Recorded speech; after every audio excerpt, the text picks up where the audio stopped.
We are back. It is May 18th. This is like the 10th part of me reading The Body. Guys, we are almost done. Can you believe that? Holy moly, look how much we have left. That is crazy. This is how much we have read. This is how much we have left. Here we go. Oh my god, I literally almost threw my glasses away. Okay. Um right, so the last chapter that I read literally made me think a lot actually. And there's like this crazy like shift of tone in the book, and I'm like really intrigued by it. Anyway, we walked further down the tracks. I don't know just how far, and I was just starting to think, well, okay, I'm going to be able to handle it. It's all over anyway. Just a bunch of leeches. What the what the frick? I was still thinking when waves and whiteness suddenly began to come over my sight and I fell down. I must have fallen hard, but landing on the crosties was like plunging into warm and puffy featherbed. Someone turned me over. The touch of hands was faint and unimportant. Their face was disembodied balloons looking down at me from miles up. They looked the way the ref's face must look to a fighter who has been punched silly and is currently taking a 10-second rest on the canvas. Oh my god, okay. Crazy metaphor. Their words came in gentle oscillations fading in and out. Him? Be all? If you think the sun, Gordy, are you? That I must have said something that didn't make much sense because they looked really worried. We better take him back, Teddy said, and then the whiteness came over everything again. When it cleared, I seemed to be all right. Chris was squatting next to me and saying, "You can hear me, Gordy. You there, man?" "Yes," I said, and sat up.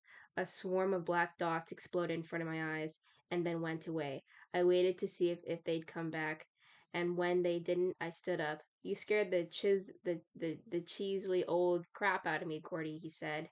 "You want a drink of water?" "Yeah." He gave me his canteen full of water and let three warm gulps roll down my throat.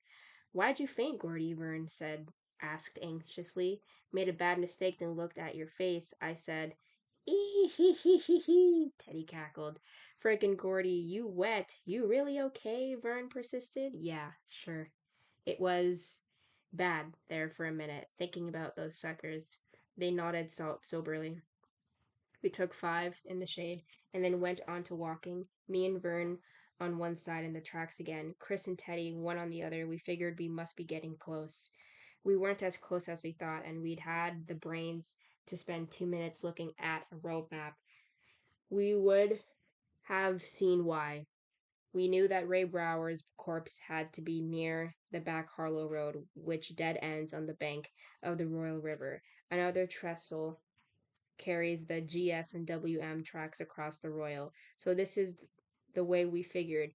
Once we got close to the Royal, we'd be getting close to the back Harlow Road, where Billy and Charlie had been parked when they saw the boy. And since the Royal was 10 miles from Castle River, we figured we'd had it made it in the shade, but it was 10 miles at flies, and the tracks didn't move on a straight line between Castle and Royal. Instead, they made a very shallow loop to avoid a hilly, crumbling region called the Bluffs. Anyway, we could have seen that loop quite clearly if we had looked up on a map and figured out that instead of 10 miles, we had 16 to walk. Chris began to suspect the truth when noon had come and gone and the Royal still wasn't in sight. We stopped while he climbed a high pine tree. Oh my god, a high pine tree, and took a look around. He came down and gave us a simple enough report. It was going to be at least 4 in the afternoon before we got the Royal, and we would only make it by then, and we humped right along. "Aw, shoot," Teddy cried. What are we gonna do?" We looked into each other's tired faces. We were hungry and out of temper. The big adventure had turned into a long slog, dirty and sometimes scary. We would have been missed back home by now, and And if Milo Pressman hadn't already called the cops on us, the engineer of the crossing and the trestle might have done it. We have been planning to hitchhike back to Castle Rock, but 4 o'clock, just 3 hours from dark, and nobody gives four kids on a backcountry road a lift after dark.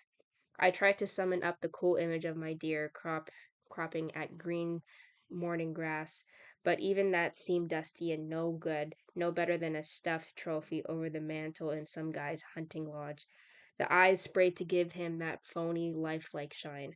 Finally, Chris said, "It's still closer out going ahead. Let's go." He turned and started to walk along the tracks in his dusty sneakers, head down, his shadow only a puddle at his feet.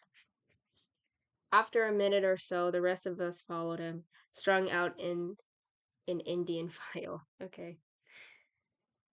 In years between then and writing this memoir, I've thought remarkably little about those 2 days in September, at least consciously. The the associations, the memories bring the surface as are as unpleasant as week old river corpse brought to the surface by cannon fire. As a result, I never really questioned our decision to walk down the tracks.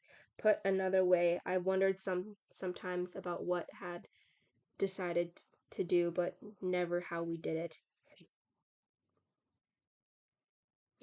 But now a much simpler scenario comes to mind. I'm confident that if the idea had come up, it would have been shot down. Walking down the tracks would have seemed neater, bosser, as we said then.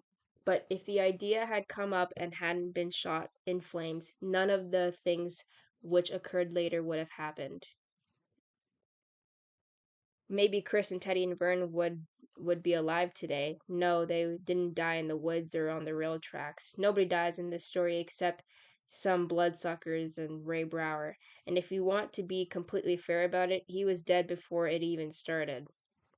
But it is true that of the four of us who flipped coins to see who would go to the Florida market to get supplies, only the one actually only one who actually went is still alive. The ancient mariner at 34 with you, gentle reader, in the role of wedding guest. At this point, shouldn't you flip the jacket to photo to see if his eye holdeth you in its spell? If you sense a certain flipness on my part, you're right, but maybe I have cause. At an age with all four of us would be considered too young and immature to be president. Three of us are dead. And if small events really do echo one up large and larger through time, yes, maybe if we had done the simple thing and simply hitched into Harlow, they would be alive today. We would have hooked a ride all the way up to Route 7 to the Shiloh Church, which stood at the intersection of Highway and Black Harlow Road, at least until 1967, when it was leveled by fire attributed to a tramp's smoldering cigarette butt. With reasonable luck, we have gotten to where the body was sundown of the previous day, but the idea wouldn't have lived. It wouldn't have been shot down with tightly buttressed arguments and debating society theoretic, but with grunts and scowls and farts and raised middle fingers, the verbal part of the discussion would have been carried forward with such trenchant and sparkling contributions as "Frick no, that sucks," and that old reliable standby, "Did your mother ever have any kids that lived?" Unspoken, maybe. Unspoken. Maybe it was too fundamental to be spoken. Was the idea that this was a big thing? It was screwing around with firecrackers or trying to look through the knot hole in the back of girls' privy at Harrison State Park. This was something on a par with getting laid for the first time or getting into the army or buying your first bottle of legal liquor, just booping into that state store if you can dig it, selecting a bottle of good scotch, showing the clerk your draft card and driver's license, then walking out with a grin on your face and that brown bag in your hand, member of club, with just a few more rights and privileges than our old treehouse with the tin roof. There's a high ritual to all fundamental events, the rites of passage, the magic corridor where the change happens, standing before the minister, raising your hand and taking the oath, or if you please, walking down the railroad tracks to meet a fellow your own age halfway, the same as I'd walk halfway over the Pine Street to meet Chris if he was coming over to my house, or the way Teddy would have walked halfway down Gate Street to meet if I was going to his. It seemed right to do this way because the rite of passage is a magic corridor, and so we always provide an aisle. It's what you think down when you get married. Um, what they carry you down when you get buried. Our corridor was those twin rails, and we walked between them, just hoping along toward whatever this was supposed to mean. You don't hitchhike your way to a thing like that, maybe, and maybe we thought it was also right that it should have turned out to be harder than we had expected. Events surrounded our hike had turned it into what we had suspected it all along, serious business. What we didn't know as we walked around the bluffs was that Billy Tessio, Charlie Hogan, Jack Mudgett, Norman Fuzzy, Brackwaux, Vince Desjardins, Chris's older brother Eyeball, and Ace Merrill himself were all on their way to take a look at the body themselves in a weird kind of way. Rare Brower had become famous, and our secret had turned into a regular road show. They were piling into Ace's chopped and channeled 52 Ford and Vince's pink 54 Studebaker, even as we started on the last leg of our trip. Billy and Charlie had managed to keep their enormous secret for just about 36 hours. Then Charlie spilled it to Ace while they were shooting pool, and Billy had spilled it to Jack Mudgett while they were fishing for steelies from the Boom Road Bridge. Both Ace and Jack had sworn solemnly on their mother's name to keep the secret, and that was how everybody in the gang knew about it by noon. Guess you could tell those thought about their mothers. They all congregated down at the pool hall, and Fuzzy Brakowicz advanced a theory, which you have heard before, gentle reader, that they could all become heroes, not to mention instant radio and TV personalities, by discovering the body. All they had to do, Fuzzy maintained, was to take two cars with a lot of fishing gears in the trunks. After they found the body, their story would be 100%. We was just planning to take a few pickerel out the Royal River, officer. He he he. Look what we found. They buried up the road from Castle Rock to Back Harlow area just as we started to finally get close.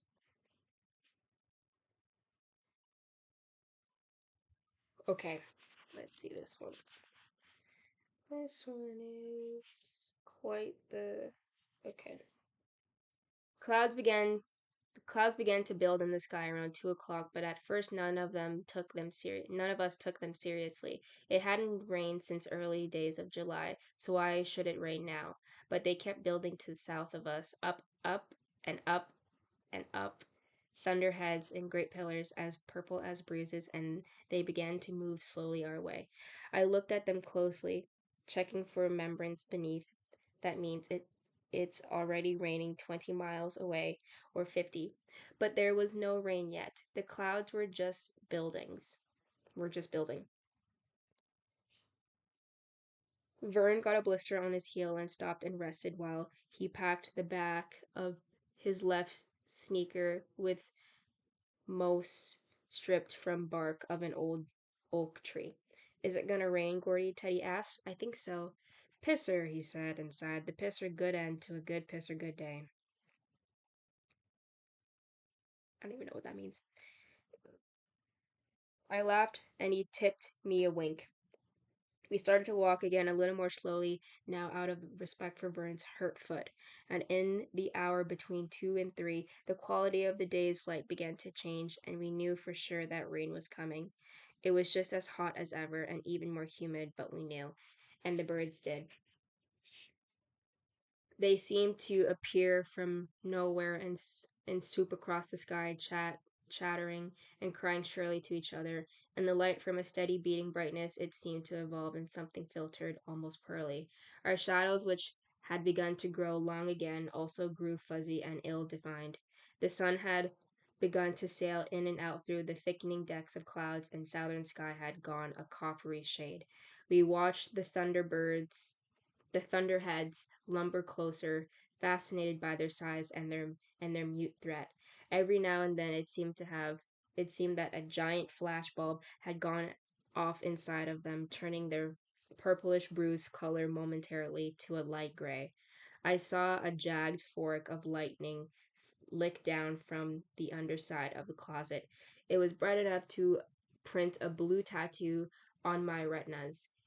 It was followed by a long shaking blast of thunder. We did a little about how we were going to get caught out in the rain, but only because it was the expected thing, of course. Of course we were all looking forward to it. It could be cold and it would be cold and refreshing and leech free. At a little past 3:30, we saw running water through a break in the trees. "That's it!" Chris yelled jubilantly. "That's the Royal." We began to walk faster, taking our second wind. The storm was getting closer now. The air began to stir, and it seemed that the temperature dropped 10 degrees in a space of seconds. I looked down and saw that my shadow had I meant disappeared entirely. We were walking in pairs again, each two walking aside of the railroad embankment. My mouth was dry, throbbing with sickish tension. The sun sailed behind another cloud bank, and this time it didn't come back out. For a moment, the bank's edges were embroidered with gold like a cloud, an Old Testament Bible illustration, and then the wine-colored, dragging belly of the thunderhead bloated out all the traces of the sun. The day became gloomy. The clouds were rapidly eating up the last of the blue. We could smell the river as clearly that we might have been horses, or perhaps it was the smell of rain impending in the air as well. There was an ocean above us, held in by a thin sack that might rupture and let down as flood at any second. I kept trying to look into the thunder brush, but my eyes were continuously drawn back to that tr- turbulent racing sky. In its deepening colors, you could read whatever doom you liked: water, fire, wind, hail. The cool breeze became more in, insistent, hissing in the firs.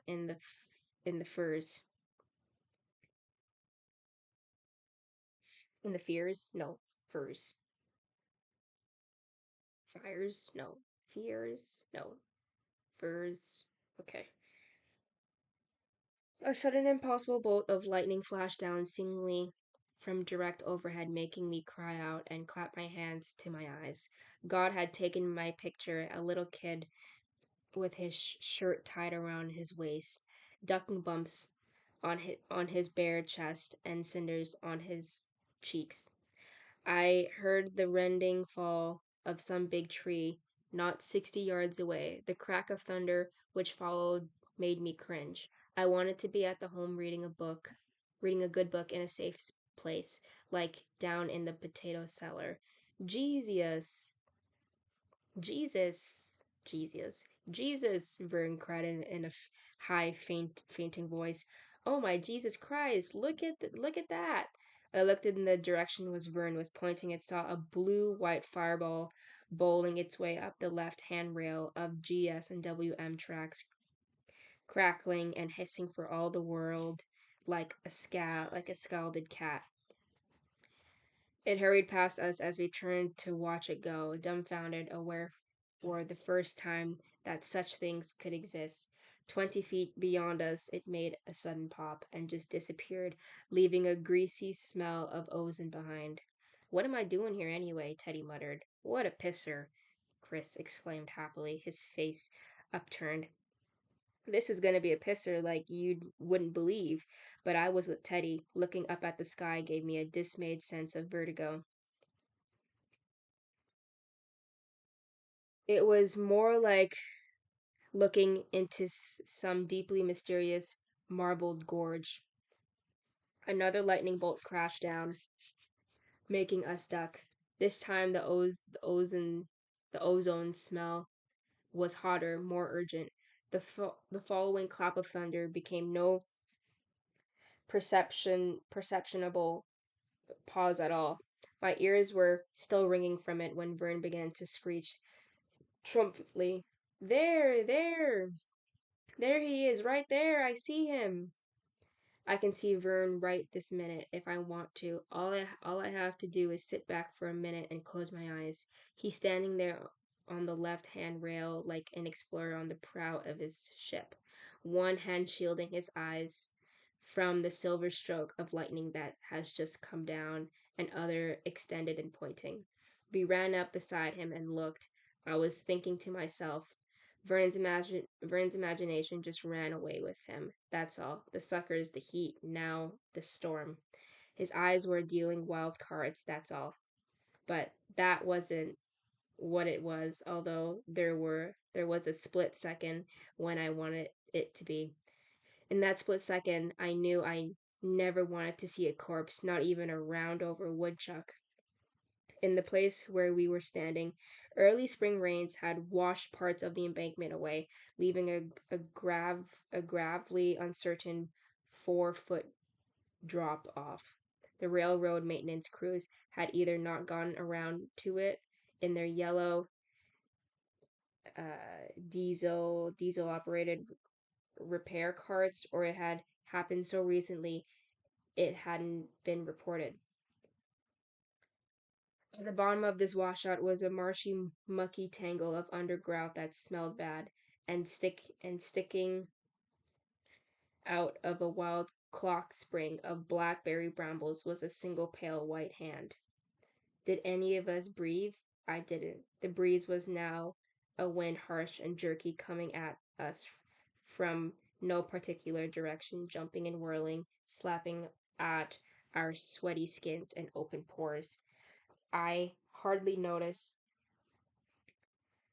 I think part of my mind was waiting for Teddy to cry out paratroops over the side, and I thought if he did that I might just go crazy. It would have been better to see the whole body all at once, but instead there was only that limp outstretched hand, horribly white, the fingers limply splayed like the hand of a drowned boy. It told us the truth of the whole matter. It explained every graveyard in the world. The image of that hand had come to me every time I heard or read of an atrocity. Holy liberal, my freaking throat. Somewhere attached to that hand was the rest of Ray Brower. Lightning flickered and stroked, thunder ripped in behind every stroke as if a drag race had started over our heads. She, Chris said, the sound not quite a cuss word, not quite the country version of crap. It is pronounced around a slender steam of Timothy grass when the baller breaks down. Instead, it was long, tuneless syllable without meaning, a sigh that had just happened to pass through the vocal cords. Vern was licking his lips in a compulsive sort of way, as if he had tasted some obscure new delicacy, a Howard Johnson 29th flavor, Tibetan sausage rolls. interstellar, es- escar- escar- escargot.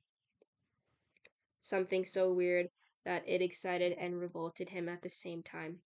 Teddy only stood and looked. The wind whipped his greasy, clotted hair first away from his ears, then back over them. His face was a total blank. I could tell you I saw something there, and perhaps I did, in hindsight, but not then. There were black ants trundling back and forth across the hand. A great, a great, a great whispered noise began to rise in the woods on either side of the tracks, as if the forest had noticed we were there and was commencing on it. The rain had started. Dime-sized drops fell on his head and arms. They struck the embankment, turning the field dark for a moment, and then the color changed back again as the greedy dry ground sucked the moisture up. Those big drops fell for maybe 5 seconds, and they stopped. I looked at Chris, and he blinked back at me. Then the storm came all at once, as if a shower chain had been pulled into the sky. The whispering sound changed to loud contention.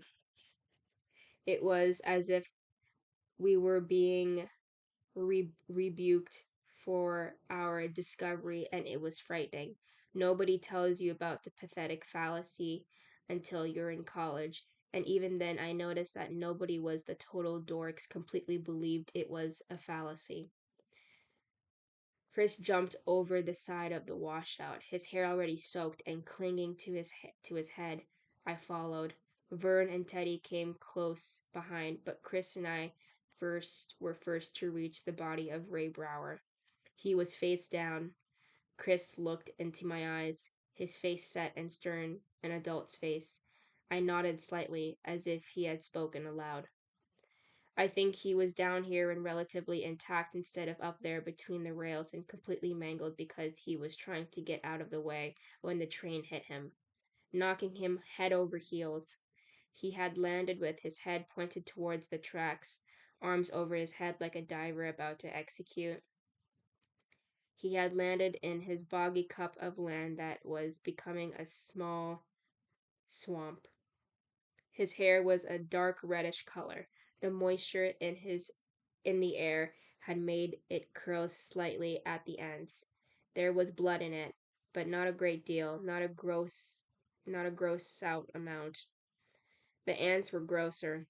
He was wearing a solid colored dark green t-shirt and blue jeans. His feet were bare, and a few feet behind him, caught in tall blackberry brambles, I saw a pair of filthy, low-topped Keds. For a moment I was puzzled. Why was he here his his tennis there? When I realized, and the realization was like a dirty punch below the belt. My wife, my kids, my friends, they all think that having an imagination like mine must be quite nice, aside from making all this dough. I can have a little mind movie when everything gets dull. Mostly they're right, but every now and then it turns around and bites the crap out of you with these long teeth that have been filled to points like the teeth of a cannibal.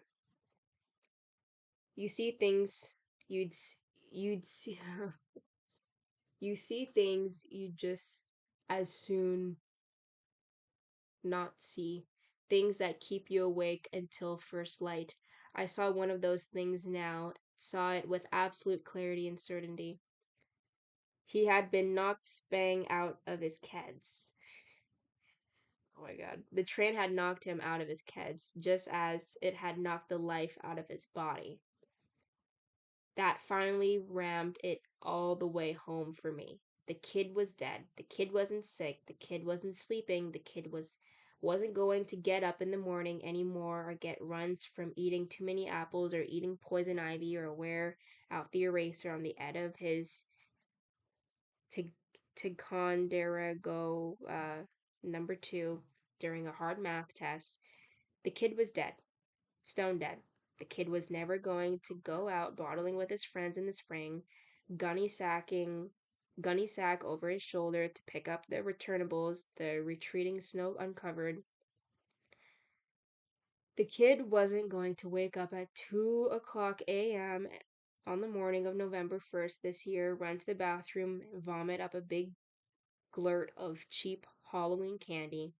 The kid wasn't going to pull a single girl's braid in homeroom. The kid wasn't going to give a bloody nose or get one. The kid was can't, don't, won't, never, shouldn't, wouldn't, couldn't.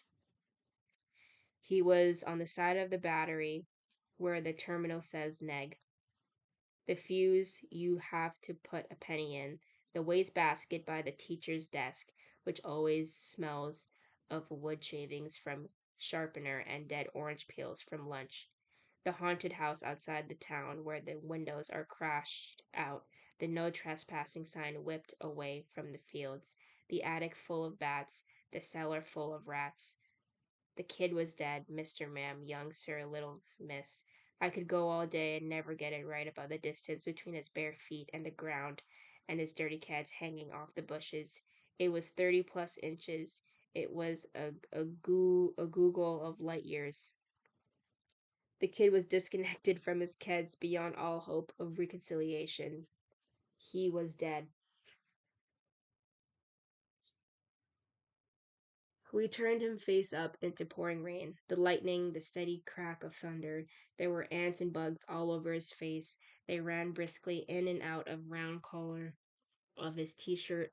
His eyes were open but terrifyingly out of sync. One was rolled back so far that we could see only a tiny arc of his iris. The other starved straight up into the storm. There was a dried froth of blood above his mouth and his chin from a bloody nose, I thought, and the right side of his face was lac was lacerated and darkly bruised. Still, I thought, he didn't really look bad. I had once walked into a door my brother Dennis was shoving open, came off with bruises even worse than than this kid's, plus the bloody nose, and still had two helpings of everything from supper after it happened. Teddy and Vern stood behind us, and if there had been any sight of all left in that one upward staring eye, I suppose we would have looked to Ray Brower like pallbearers in a horror movie. A beetle came to his mouth, tracked across his fussel's cheek, and stepped onto a nettle and was gone. Did you see that? Teddy asked in a high, strange, fainting voice. I bet he's frickin' full of bugs. I bet his brain's Shut up, Teddy, Chris said, and Teddy did, looking relieved. Lightning between, forked blue across the sky, making the boy's single eye light up. You could, you could almost believe he was glad to be found, and found by boys his own age. His torso had swelled up and there was a faintly gassy odor about him, this like the smell of old farts. I turned away, sure I was going to be sick, but my stomach was dry, hard, steady. I suddenly rammed two fingers down my throat, trying to make myself heave, needing to do it as if I could sick it up and get rid of it. But my stomach only hitched a little and then was steady again. The roaring downpour and accompanying thunder had completely covered the sound of cars approaching along the back Harlow Road, which lay bare yards beyond this boggy tangle. It likewise covered the crackle crunch of the underbrush as they blundered through it from the dead end where they had parked. And first we knew of them was Ace Marlowe's voice raising above the tumult of storm, saying, What the frick do you know about this?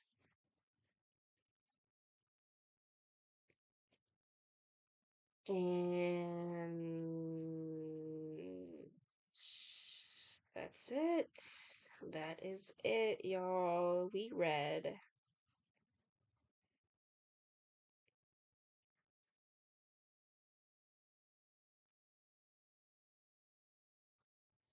We read another 11 pages. Yay! Oh my god, so fun. I think if we finish this in like 3 more days, I think we got it. That's it. That's all. My voice is gone as always. And I will see you all tomorrow. Peace.